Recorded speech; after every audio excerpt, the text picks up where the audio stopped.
Hello and welcome to today's video. And we're going to be looking at the phrases not bad and not too bad.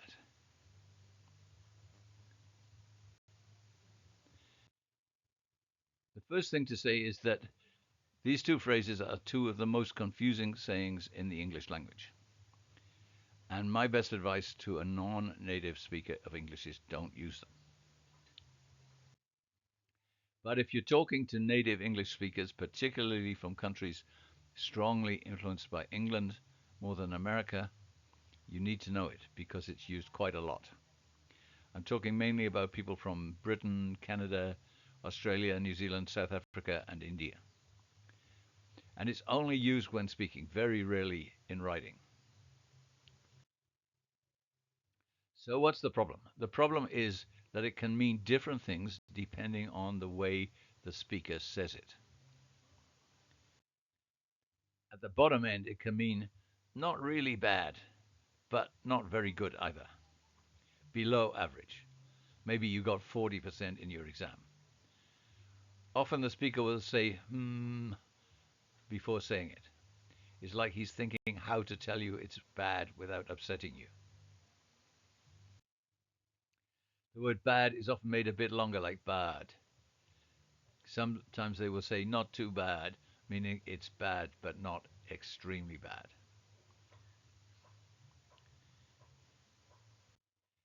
In the middle, it can mean you did well. Not outstanding, but above average, say 60%. And the speaker is probably pleased with the result. And this is the most normal way to use it. So it doesn't have any special way of saying it. At the top end, it can mean you did extremely well. In this case, it is said loudly and you're excited. The word bad is said louder. Maybe you got 90% and were way ahead of most students. Often it is said instead of saying good. And like good, it's not very accurate about what it's saying. Now, a little bit about saying hello. Many times people will say, "How are you?" instead of hello. They're not really asking about how you are. It's just a greeting like hello that doesn't really mean anything. The exact way it is used is not the same in every country, but many times the speaker is not expecting an answer, even though they have asked a question. In fact, they might be a bit surprised if you say something like, "I'm fine." Mostly there will be no answer, and this is not seen as being impolite. Another example of the same thing is saying, "What's up?" or more likely, "What's up?" If someone says, "What's up?" to you and you start telling them about what you're doing, like, "I've just finished English class and now I'm going to buy a snack," they will be amazed. They weren't expecting any answer, and certainly not a detailed explanation of what you were doing. If someone says to you, "How do you feel this morning?" you might answer, "Good," without even thinking about it. You're just being polite. You're not really trying to communicate how you're feeling. In situations like this, English people will often say not bad. For some English people, it's part of their culture not to sound too enthusiastic about anything. If a student got 90% in her exam and the teacher was extremely enthusiastic, saying things like wow, fantastic, superb, or outstanding, a student from England might be embarrassed. So the teacher says, not bad, but in an excited way instead. And then she won't get embarrassed.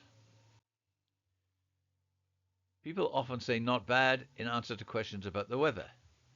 Example, what's the weather like? Not bad. Having a conversation about the weather is a very English thing. An English person phoning home from another country will almost always ask about the weather. In England, the weather changes all the time. In Thailand, no one talks very much about the weather because it doesn't change very much. Many times when English people talk about the weather, it's a bit like the situation described above with "How are you?" It's just an unimportant conversation and no one is really interested in the answer. That's an ideal situation to say not bad. Now let's talk a little bit about when you can't use it. You can't use it if the adjective, like good, is before the noun or the object. So you can't say, this is not bad curry.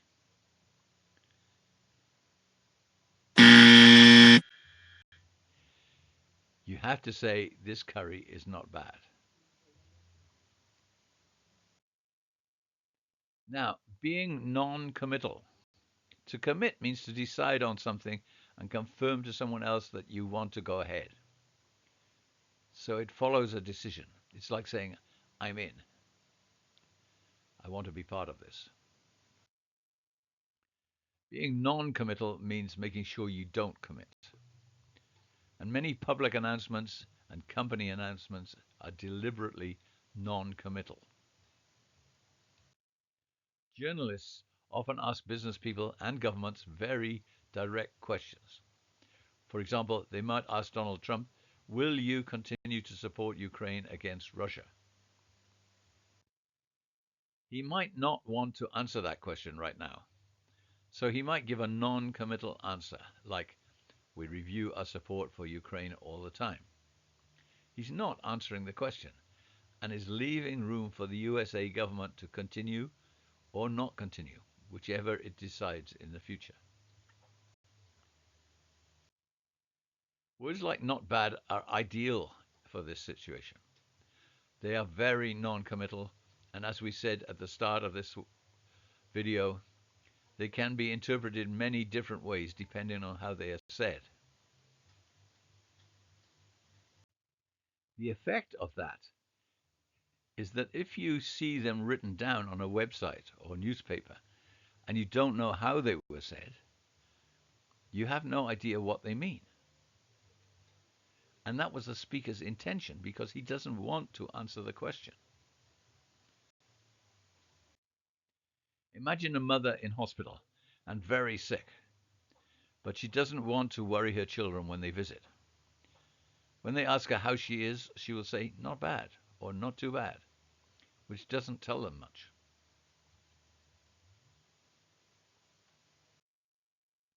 Okay, your turn. Correct or not correct? The weather today is not bad. And I'm going to go on fairly quickly with the answers. The answer for that one is correct. How was your English lesson? It wasn't too bad. Correct or not correct? And the answer, correct. How are you? No answer. Correct or not correct? The answer for that one, correct. Remember, in some cultures, it's just like saying hello. You don't have to answer. And nobody is worried about that. I had a not too bad experience at the hospital. I didn't have to wait long. Correct? Not correct? And the answer is not correct. The traffic on the way to Meso was not too bad.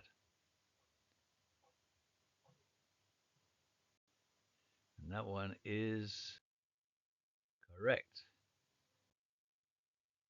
I went to a not bad restaurant for dinner last night.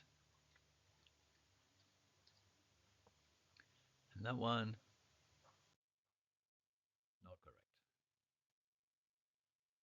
We went to the cinema to see the latest Avengers movie last night. It's not bad. Correct? Not correct? The answer is correct. How many did you get in your exam? I got 32%. Wow, not bad. Correct or not correct? The answer is not correct. You don't get excited like that when you say not bad about a low mark like 32%. How was your journey back from your village to TMK? It was bad, but not too bad. And that one is correct. On Saturday, we all went to the waterfall. We had a not too bad time. And that is not correct. On Saturday, our football team won 10-0. Wow, not bad. And that is correct. And this is the end, my friend. See you next time.